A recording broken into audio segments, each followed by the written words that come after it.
Baik Bapak Ibu, iku pertemuan kita yang ketiga kampe aku kasih Februari. Waktu itu kita bahas tentang sholat tahajud, waktu terbaik untuk tahajud. Mudah-mudahan masih terkenal. Ya, masih terkenal. Nah, yang ketiga bulan April.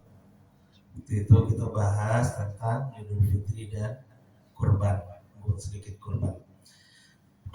Nah, untuk pagi ini Bapak Ibu kita akan bahas, ya kembali lagi kita akan bahas tentang sholat Bapak Ibu, dan kita akan ambil bagian ahkamus sholat dengan sholat.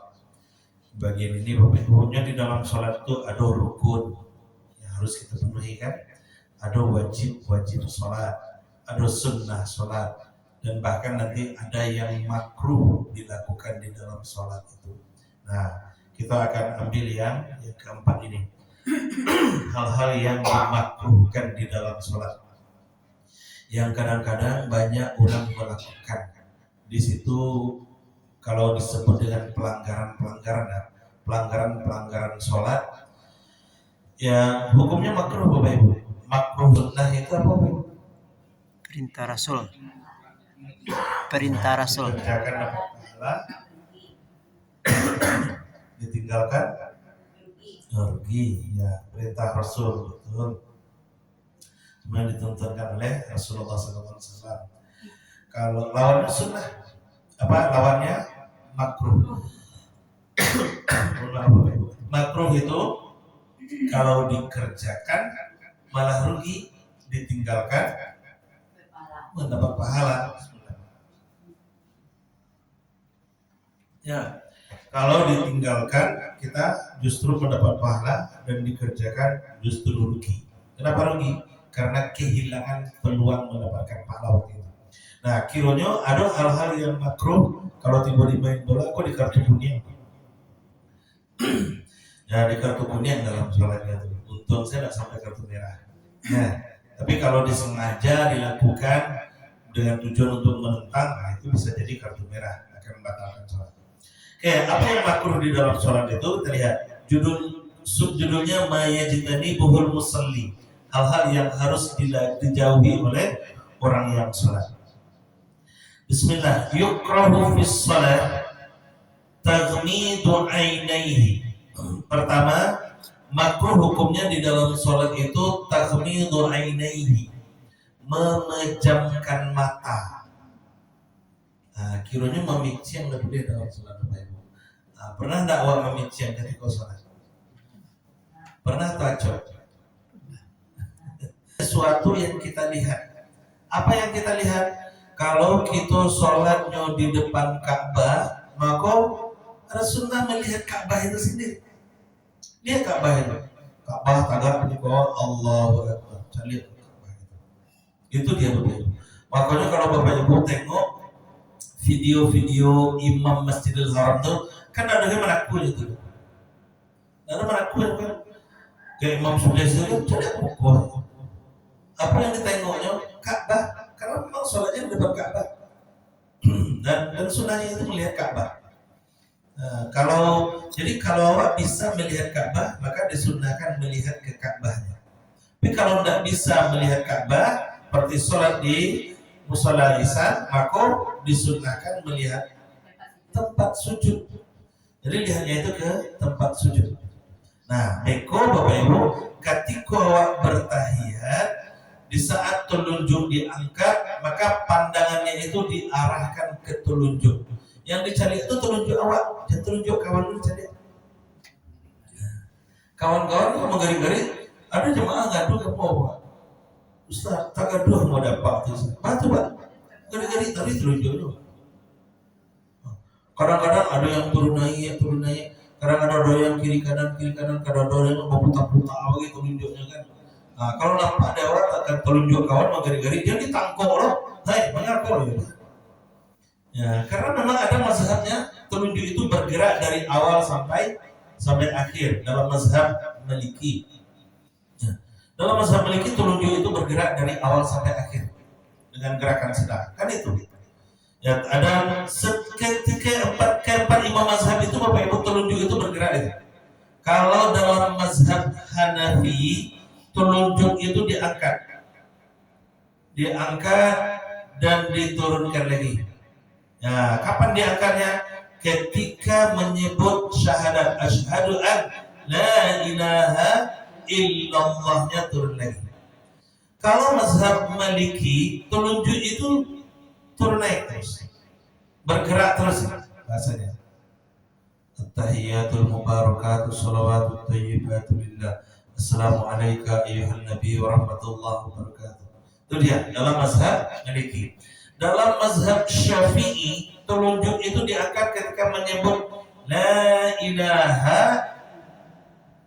Nah, la ilaha itu naik, illallahnya diam aja di atas. Naik, tidak turun-turun lagi sampai habis tahiyat, sampai selesai dia sebelum baca salam. Tuh, jadi naik tidak turun-turun lagi. Mazhabnya Syafi'i. Kalau dalam mazhab Hambali, telunjuk itu naik ketika menyebut nama Allah. At-tahiyatul mubarakatus shalawatut thayyibatu lillah. Assalamualaikum ayyuhan nabi warahmatullahi wabarakatuh. Assalamualaikum wa ala ibadillahis shalihin. Pokoknya ketemu Allah naik telunjuknya. Nah, jadi kalau naik sekali itu mazhabnya Hambali dan itu turun lagi tuh. Ya, kalau sudah selesai Allahnya. Yang tidak turun-turun itu Syafi'i. Asyhadu an la ilaha illallah wa asyhadu anna Muhammadar Rasulullah. Nah, menariknya Indonesia banyaknya pengikut mazhab Syafi'i. Makanya orang Indonesia itu Bapak Ibu kalau nyala naik ini udah dia turun-turun. Selesai satu periode, kamu yang 2 periode. Habis 2 periode, minta 3 periode. Ya, kalau lah naik itu udah dia turun-turun. Ya, mazhab Syafi'i. Oke. Jadi Bapak Ibu, kalau ada telunjuk kawan menggari-gari, nah itu dia selesai gitu. Gitu dia. Oke. Artinya mata itu harus dibuka di dalam sholat. Termasuk juga hadis-hadis Bapak Ibu, misalnya kalau kamu sedang sholat lewat di depanmu hewan berbisa, hayyahul aqrab dalam hadis itu kan. Hewan berbisa, ular atau kalajengking, bunuh. Bunuh kata Rasul. Kan boleh kita membunuh tuh Bapak Ibu. Dalam sholat, kalau ular mungkin tidak Bapak Ibu. Kalau di zaman Nabi bisa jadi. Karena di zaman Nabi itu masjid qat'um minal ardi khususun fi as-shalah. Di zaman Nabi itu masjid hanya sebidang tanah yang dikhususkan untuk sholat di dalam. Sebidang tanah yang digunakan untuk sholat. Nah, itu ada di masjid tuh. Kadang-kadang hanya dibatasi dengan sur, dengan pagar, kadang-kadang dikhendak, diparit sekelilingnya. Nah, supaya tidak menjadi lalu lalang hewan. Nah, itu yang masjid di zaman Nabi. Beko baru lamu-lamu di tagaan pohon kurma, kemudian ditutup di atasnya pakai pelepah kurma, gitu. Masjid artinya apa? Bisa jadi ular akan lewat, bisa jadi kalajengking akan lewat. Kata Rasul, kalau lewat hewan berbisa di depan membunuh, kata Rasul. Boleh kita bunuh Bapak Ibu. Ya, awal mungkin ular tidak akan lewat, tapi si pasang bisa jadi. Pasang kan, menyalek-nyalek yang di bawah, di sudut karpet waktu. Nah, sedang sholat, lewat si pasang misalnya. Bolehkah kita bunuh? Boleh. Jangan dibunuh.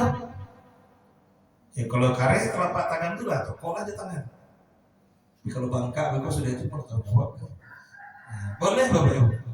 Ya, artinya apa? Kenapa hadis itu bisa keluar? Karena di dalam sholat kita memang harus melihat sesuatu. Ya, melihat telunjuk, melihat tempat sujud, atau melihat Ka'bah. Yang dilihat itu Ka'bah, bukan gambar Ka'bah. Kadang-kadang di beberapa ini ada gambar Ka'bah kan? Bukan gambar Ka'bah itu yang dilihat, ya Ka'bahnya yang dilihat. Maka sholat di Masjidil Haram. Nah, itu dia. Itu yang pertama. Ya, sholat tagmidu ainaihi, memejamkan mata, hukumnya makruh. Yang kedua, taghtiyatu wajhah bermakna iltifat, memalingkan wajah. Memalingkan dari mana? Dari 3 yang harus kita lihat tadi itu. Maka memalingkan wajah itu hukumnya makruh. Ya, kalau keluar dari yang 3 tadi itu, misalnya kan tidak melihat tempat sujud, kan ada orang sholat Allahu Akbar, celik katanya. Oh. Ada itu Bapak Ibu. Apalagi kalau di mukonya tuh nampak loh hal-hal yang menarik, misalnya kan ya sholat di saf yang kedua, di saf yang pertama agak di situ tuh orang pakai baju kaos tuh orang-orang tulisan.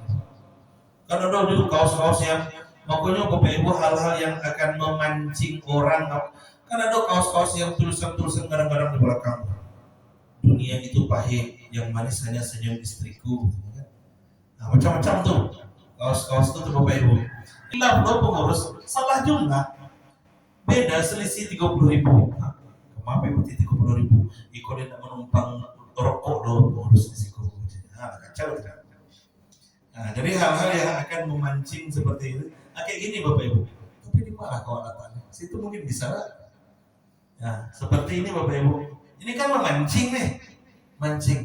Makanya apa Bapak Ibu mohon maaf kalau mau sholat pakai sarung, mau nak dia meletakkan merek sarung di bawah itu. Yang merek sarung Wadimor, Atlas, Gajah Duduk segala macam. Dan dia mau di bawah itu. Kalau nak bertangga mana, kamu letakkan dia teh, bulur dalam gulungannya. Karena apa? Mau khawatir bekau dibaca oleh kawan di belakang. Itu akan mengganggu. Ya, akan memancing orang-orang untuk membacanya. Itu akan mengganggu bekau. Hal-hal yang akan memancing seperti itu akan mengalihkan pandangan seseorang kayak gini kan. Mohon maaf.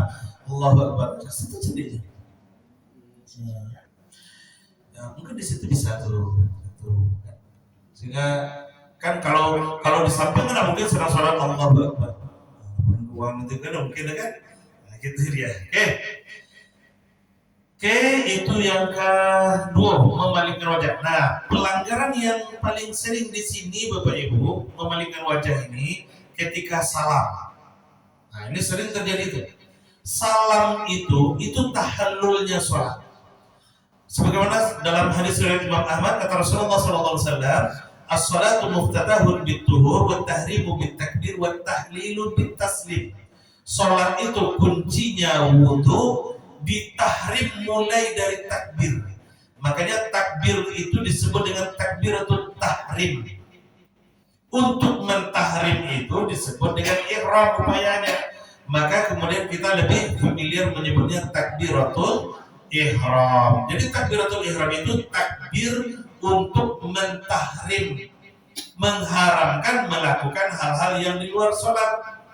Ya sama kayak haji dan umrah Bapak Ibu, kan ada tahrimnya. Kapan tahrimnya? Niat di miqat. Mulai dari kita berniat di miqat itu, maka tidak boleh berdebat, tidak boleh memotong rambut, tidak boleh mencabut bulu segala macam. Kan berlaku larangan-larangan itu tuh. Kalau kita sudah miqat itu tuh. Nah, tapi nanti sampai kapan larangan itu berlakunya? Sampai di tahallul. Tahallulnya memotong rambut. Kalau walaupun selesai tawaf, selesai sa'i, kalau rambutnya belum dipotong, maka larangan masih tetap berlaku. Larangan masih tetap berlaku. Dan di antara larangannya itu adalah taghtiyatu wajhah, memalingkan wajah. Maka belum boleh memalingkan wajah sebelum sholatnya ditahallul. Dan pentahallul sholat itu adalah salam. Maka belum boleh memalingkan wajah sebelum salam itu diucapkan. Jadi gimana? Jadi ucapkan salam dulu baru awak menoleh. Itu artinya. Ucapkan salamnya dulu baru menoleh, bukan menoleh dulu baru salam. Kadang-kadang kan mohon maaf Bapak Ibu, akhirnya kita lihat selesai fil alamin innaka hamidum majid. Allahumma inni a'udzubika min adzabi jahannam wa min adzabil qabr wa min fitnatil mahya wal mamat wa min syarri fitnatil masiihid dajjal. Langsung noleh. Assalamualaikum warahmatullahi. Berarti kan noleh dulu baru mengucapkan salamnya. Ya, harusnya fil alamin innaka hamidum majid. Allahumma inni a'udzubika min adzabi jahannam wa min adzabil qabr wa min fitnatil mahya wal mamat wa min syarri fitnatil masiihid dajjal. Kan pandangan kita ke sini nih. Kembalikan lagi dulu ke tempat sujud, baru kemudian kita ucapkan salam. Tutup ini, kembalikan pandangannya ke tempat sujud. Assalamualaikum warahmatullahi, baru kita noleh. Jadi ditahallul. Itu yang kedua. Taghtiyatu wajhah namanya. Memalingkan wajah. Kemudian yang ketiga, wa iqa'uhu ka iqa'il kalbi. Duduk iqa'at seperti mohon maaf. Duduk iqa'at seperti iqa'atnya anjing. Ya, bagaimana iqa'atnya anjing itu? Kalau bahasa gambarannya bentuk duduk koncik. Bahasa orang kampung kamu menjalepuk namanya. Dia tahu menjalepuk. Tidak bayang lah. Manyak. Tidak tahu juga. Duduk menjalepuk itu Bapak Ibu, kaki kanannya ke kanan, kaki kirinya ke kiri, kemudian pantatnya langsung ke lantai. Itu bayang? Ayo contoh Pak, kamu contohkan. Tapi kabarnya katanya dokter merekomendasikan ini untuk terapi asam urat. Ya, terapi asam urat seperti ini. Yang iqa'ul kalbi itu seperti ini Pak. Ini kaki kanan ke kanan, kaki kiri ke kiri, pantatnya langsung ke lantai. Tapi kamu nak kue Bapak Ibu, asam urat kamu tinggi. Ya, kalbi. Nabi itu duduk iqa'. Ada iqa' yang masyru'. Jadi iqa' itu ada dua macam. Ada iqa' yang masyru', ada iqa' yang khairul masyru'. Iqa' yang masyru' itu yang disyariatkan. Nah, itu boleh seperti ini. Bersimpuh bahasa awaknya. Ini boleh nih Bapak Ibu. Nih, bersimpuh seperti ini. Atau dengan menegakkan jari jemari seperti ini. Kita duduknya di atas tumit. Duduknya itu di atas dua tumit. Ini boleh nih. Dan biasanya Nabi kalau makan beliau seperti ini nih. Nabi duduk iqa'a itu kan Rasulullah sallallahu alaihi wasallam yaqa'a fi Karena Rasulullah sallallahu alaihi wasallam yaqa'a ya'kul tamra. Beliau duduk iqa'a ketika makan kurma. Jadi Nabi kalau makan seperti ini, Pak. Ini kalau makan santai. Dan kalau beliau pernah juga makan sedang tersesat, maka ditagaan kaki. Kalau beliau makan tersesat, ditagaan kakinya. Tuh, pernah dilakukan oleh Nabi. Nah, ada juga Bapak Ibu duduk iqa'a ketika makan itu diangkat kaki satu. Seperti ini. Tapi duduknya tetap di atas tumit. Pernah Bapak Ibu lihat kan? Orang duduk makan matalam. Nah, itu duduk diangkat satu. Ini bolehkah? Boleh. Tapi ini bukan hadis, Bapak Ibu. Nah, ini bukan hadis nih. Ini pendapatnya Imam Ibnu Hajar Al-Asqalani ketika beliau mensyarah hadis iqa'a ini. Seperti ini duduk. Tapi kalau di Minang tuh putar, kurang terhati. Ya, tapi di dalam syariat boleh nih Bapak Ibu duduk iqa'a. Yang tidak boleh itu iqa'ul kalbi atau kursufah. Iqa'ul kalbi itu yang seperti tadi, yang dua menjalepuk kalau bahasa kampung. Kalau bahasa Jawa di Sikapo. Mana namanya? Bapak Ibu, duduk menjalepuk itu tidak dibenarkan di dalam sholat. Ya, di dalam sholat tidak benar. Tapi kalau duduk iqa'a bertumpu pada dua tumit itu dibolehkan di dalam sholat. Ya, menurut Imam At-Tuwaijiri, wa yusannu ahyanan ayyaqa'a fi hadzal julus. Dan kadang-kadang disunnahkan juga duduk iqa'a. Kadang-kadang disunnahkan juga duduk iqa'a ketika duduk antara dua sujud. Duduk antara dua sujud Bapak Ibu. Nah, itu boleh duduknya duduk iqa'a seperti tadi dengan bertumpu pada dua tumit. Ya, kan duduk antara dua sujud itu dasarnya iftirash. Bentangkan kaki kiri lalu kemudian kaki kanan ditegakkan, duduknya di atas kaki kiri. Kan seperti itu kan iftirash. Ya, itu jadi duduk antara dua sujud itu ada dua macam. Dasarnya iftirash, kemudian boleh iqa'a. Begitu. Tapi tidak berlaku untuk duduk tasyahud awal. Itu hanya berlaku untuk duduk antara dua sujud saja. Nah, itu. Oke. Nah, yang tidak dibolehkan itu iqa'ul kalbi. Ini bentuk duduk konceng. Nah, kaki kanan ke kanan, kaki kiri ke kiri, dan duduknya langsung ke lantai. Itu dia, tidak boleh. Itu yang ke-3. Yang keempat, takhassur. Nah ini jarang nih. Kalau yang pertama memejamkan mata, itu acok tuh. Kalau yang kedua menoleh, itu juga sering terjadi pelanggaran. Yang ketiga iqa'a, ini lagi agak jarang-jarang. Yang keempat takhassur ini ayyada'a yadahu ala khasirah, meletakkan tangan di atas pinggang, berarti tagak pinggang. Ah, itu nyaris tak pernah awak lihat kan? Nah, ada menjadi orang yang tagak pinggang di dalam sholat. Nah, ini juga tidak dibenarkan. Nah, lanjut yang kelima, waftirashu dhira'aihi fis sujud. Ah, ini juga sangat sering nih. Sangat sering kita lihat. Iftirashu dhira'aihi fis sujud. Menghamparkan zirak ketika sujud. Zirak itu ini. Nih. Ini tidak boleh dihampar. Dihampar itu diletakkan, diacahkan ke lantai. Ya bentuk. Karena ada orang sujud itu Bapak Ibu, telapak tangannya maca, yang ikonnya pun maca ke lantai. Harusnya sujud itu kan ininya diangkat, sikunya ini kan diangkat, ya tidak menyentuh lantai, sehingga ziraknya tidak menyentuh lantai. Itu dia. Nah boleh Bapak Ibu. Nah kalau kenapa tidak boleh? Karena anggota sujud itu kan jelas, zirak ini tidak masuk. Anggota sujud itu 7.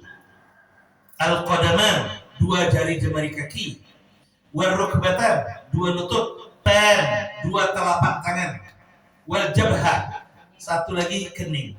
Itu yang anggota sujud cuman. Jadi yang mesti menyentuh lantai itu yang 7 itu. Hidung bagaimana Ustaz? Hidung kalau pesek dosa dipasuan. Ya. Jadi kalau awak sujud hidung tidak nempel ke lantai, itu kemungkinannya cuma 2. Ya, yang pertama cara sujudnya salah atau hidungnya pesek. Ya, karena apa Bapak Ibu? Hidung itu otomatis saja. Hidung itu kalau kan yang nempel ke lantai, hidung akan nempel tuh. Karena hidung itu wal anfu minar ra's. Hidung itu bagian dari kepala, maksudnya itu bagian dari kening.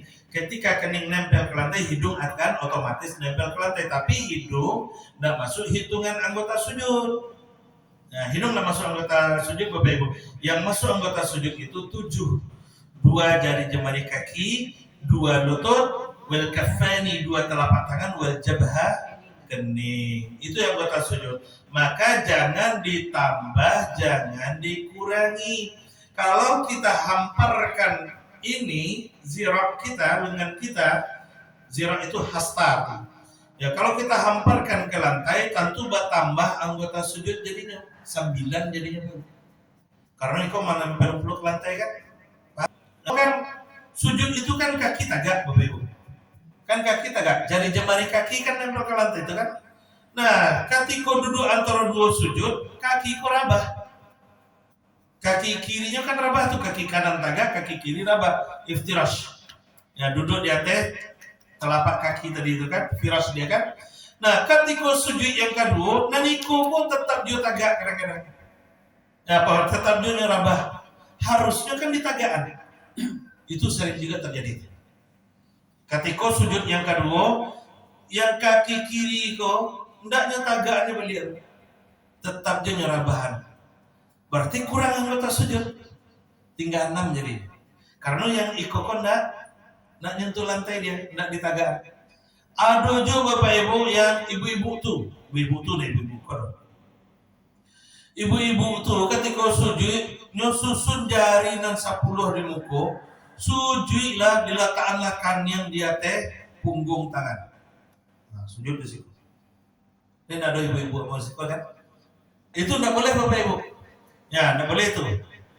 Kalau awak letakkan yang dia teh punggung tangan, otomatis yang nempel ke lantai hanya 6. Karena kening itu nempelnya ke punggung tangan. Kalau Bapak Ibu kan, nah dia tidak jadi nempel ke lantai dia, makanya dia tak boleh.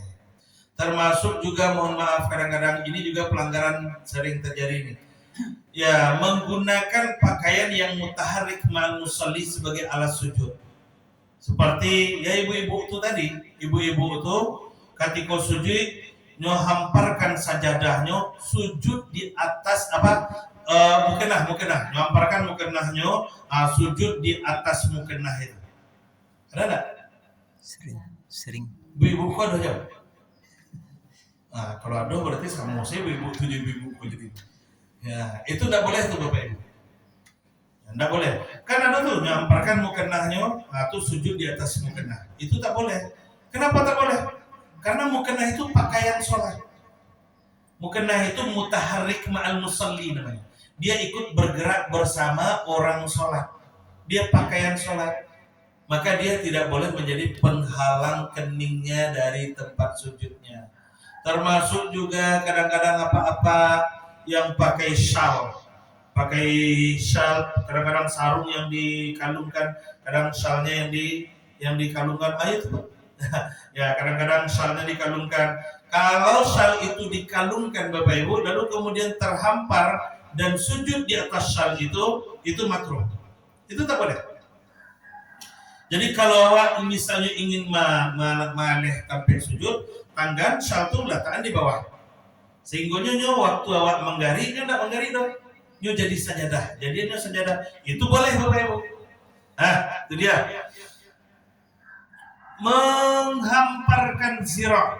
Ini sering terjadi Bapak Ibu, tapi mudah-mudahan ya kita tetap menjaga supaya tidak terlakukan pelanggaran ini bagi kita. Yang ke berapa Bapak Ibu? 6 Bu. Yang pertama tadi Bu, lihat catatan. Yang pertama memician, yang kedua menoleh, yang ketiga menjalepok, duduk menjalepok, yang keempat tagak pinggang, yang kelima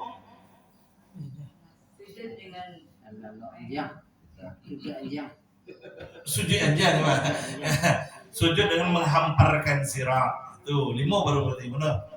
Ya benar. Bapak Adam jadi yang kain tadi Pak. Oh kain. Nah itu masuk ke situ tuh. Ya karena menjadi penghalang. Ya oke, boleh dipisahkan. Lanjut. Berikutnya ayyakuna haqinan aw haqiban aw muhtabisyarrih. Haqinan aw haqiban aw muhtabisyarrih. Menahan haqin itu ya buang angin yang masih di dalam namanya haqin. Ya namanya haqin itu. Kalau sudah keluar, bukan buang angin, buang air kecil, pipis.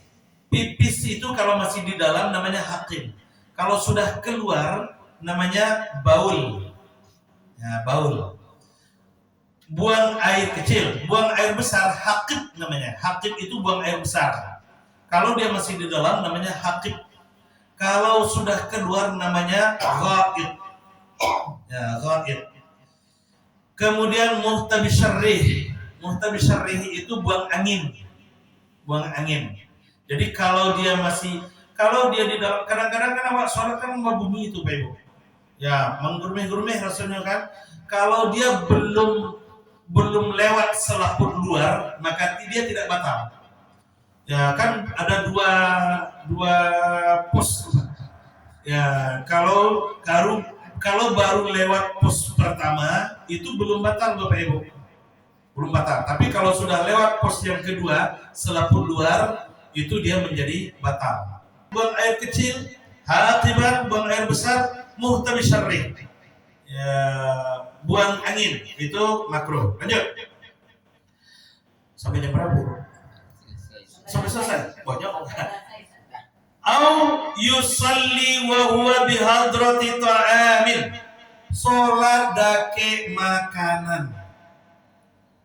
Salat dake makanan itu makruh juga tuh Bapak Ibu. Awak salat makanan di muka awak, kiri kanan awak, itu juga tak boleh. Bapak tak boleh. Apalagi kalau makan itu ketujuh dulu dewa kan kau sedang salat ke situ kan. Cucu datang, buku bersama di rumah. Makanan ke tengah. Selesai berbuku, anak cucuku nyobain mau sholat berjamaah maghrib. Tinggallah ibu di belakang di rumah surang. Kok makanan sedang di tengah? Kok diangke-angke? Nah mungkin. Awak ke sholat maghrib, apa acaranya lain? Akhirnya dari ibu tadi membayarlah sholat di dekat makanan sambil menjago, khawatir beku kucing kamu nyembah. Sholat lah dekat makanan itu makruh hukumnya. Makanya Bapak Ibu, Ya karena apa? Karena dikhawatirkan beko ya panganaka ke makanan saya. Sehingga keluarlah hadis kemudian apa kata Rasulullah, idza qudimatil asya wa uqimatil isya fabda'u bil asya. Kalau makan malam, asya itu makan malam istilahnya Ibu. Makan malam itu asya. Makannya asya, sholatnya isya. Cuman beda ajoi saja. Beda baris, ateh di baris bawah, jauh beda maknanya. Itulah uniknya bahasa Arab. Idza qudimatil asya, apabila makan malam sedang terhidang, telah dihidangkan, wa uqimatil isya, sementara isya dikumandangkan. Iqamah isya dikumandangkan. Maka kata Rasulullah, fabda'u bil asya. Dahulukan makan. Dahulukan makan. Jadi itu mana Bapak Ibu? Supaya apa? Supaya sedang sholat tidak makan pengenal itu. Kalau orang makan kan, nyobialah makan tekana sholat daripada sholat tekana makan. Artinya sholat dake makanan. Lanjut, poin berikutnya. Al-lisanu ala famihi wa anfihi. Menutup mulut dan hidung.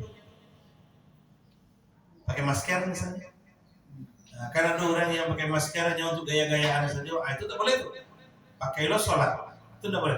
Kecuali kalau dalam keadaan darurat. Kalau dalam keadaan darurat, nah seperti waktu corona atau waktu sedang flu berat misalnya kan, itu boleh kan? Karena dikhawatirkan nanti akan menular ke kawan kita, saudara kita. Tidak nyaman pula awak sholat di sebelah kawan tuh, bersin-bersin tuh tidak nyaman loh kawan di sebelah. Bolehnya tahu kalau bersin itu bisa menular, kalau flu bisa menular. Tidak nyaman di sebelah aku pakai masker. Itu boleh Bapak Ibu. Menghilangkan darurat itu lebih utama daripada mengejar manfaat. Nah, itu dia. Oke, dalam keadaan darurat itu boleh. Tapi kalau hanya untuk gaya-gayaan saja itu tak boleh. Ya, lalu bagaimana dengan cadar? Buka. Nah, dibuka. Ya, dibuka Bapak Ibu. Tapi lihat dulu begini. Cadar itu Bapak Ibu, dia ada dua pendapat itu. Kalau dia memang sehari-harinya pakai cadar, memang kebiasaannya pakai cadar, ya sehari-hari kemana-mana pakai cadar, maka lihat tempat sholatnya. Kalau tempat sholatnya tertutup, tidak ada kemungkinan laki-laki akan melihat. Seperti kalau sholat di Masjid Nabawi kan, di pintu 15 dan pintu 25 itu kan di dalam ruangan itu ditutup full tuh Bapak Ibu. Tidak bisa orang mencari, buka cadarnya. Buka. Tapi kalau tampil sholat itu terbuka, kemungkinan bisa dilihat oleh laki-laki, maka dibolehkan menutup cadarnya. Dibolehkan menutup cadarnya. Nah, menghindari fitnah. Menghindari fitnah karena dia memang terbiasa pakai cadar, itu dibuka. Boleh ditutupkan cadarnya. Tapi kalau kondisi tampil sholat bentuk di musola kan terbuka tuh. Kan jendela bisa terlihat ke dalam, dibuka pintu bisa terlihat ke seorang perempuan, maka ditutup cadarnya. Tuh, ditutupkan cadarnya. Tapi kalau tidak terlihat, ya tertutup lokasi sholatnya itu, maka buka cadarnya. Begitu untuk saudara kita yang bercadar. Nah, al-lisanu ala famihi wa anfihi. Poin berikutnya, Poin berikutnya kafu syir al-thawb. Memain-mainkan rambut dan baju. Termasuk juga kalau pakai mukena. Mukena itu kan awak yang di Melayu. Indonesia, Malaysia, Brunei, Singapura kan itu yang pakai mukena. Ya, kinilah ikut-ikutan pula saudara-saudara kita yang di Pakistan itu pakai mukena lo mereka tuh. Ya. Mukena aku baru. Oh, salat Allahu Akbar.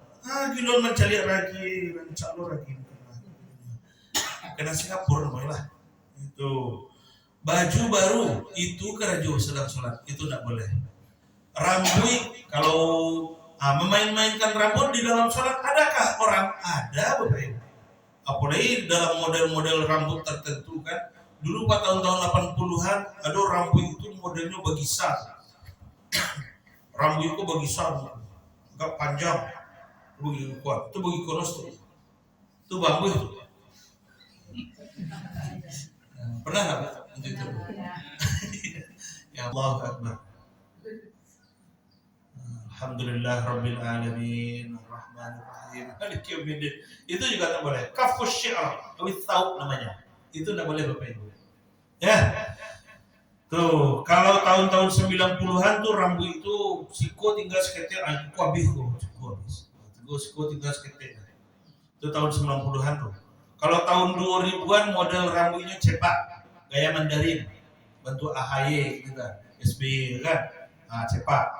Tahun 2000-an tuh. Kalau tahun 2000, kalau yang terbaru kini gaya rambunya model Jepang, model Korea, model Jepang tuh bentuk tempurung besongkoan, sikonya abihan kesadonya sekeliling.